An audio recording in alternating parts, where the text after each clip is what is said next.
Dans un communiqué rendu public ce jeudi 18 juin, l'ONEM fait savoir que la Banque africaine de développement BAD a financé l'ONEM à hauteur de 10 millions de dollars pour la formation et l'encadrement de jeunes diplômés à la recherche de l'emploi. Ce en collaboration avec le ministère des Finances pour un regard sur la gestion de ces fonds. Il précise cependant toujours dans ce communiqué que les 6 millions mis à sa disposition a été justifié contrairement à ce qui est dit dans la plainte, tandis que les 4 autres millions ont été utilisés par la BAD à travers une cellule créée par elle sans un seul agent ou cadre de l'ONEM en son sein, ce qui a rendu d'ailleurs ONEM éligible pour le prochain financement. Les besoins liés à la formation et à l'encadrement de jeunes diplômés congolais à la recherche de l'emploi ont été effectivement satisfaits. Plusieurs centaines parmi ces jeunes ayant rempli les conditions de la BAD ont terminé leur stage dans les entreprises où ils ont été placés et ont été engagés. Certains n'avaient pas rempli ces deux conditions, soit ils avaient falsifié leurs pièces d'identité pour occulter l'âge réel,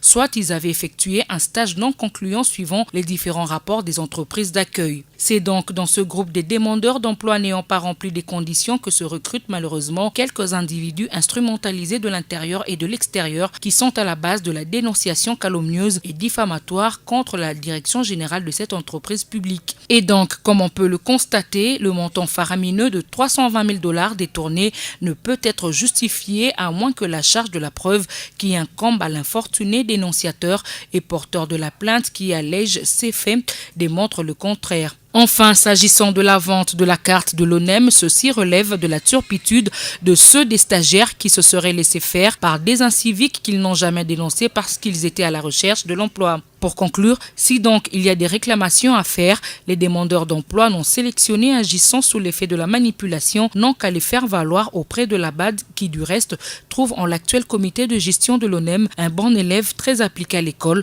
de cette institution africaine.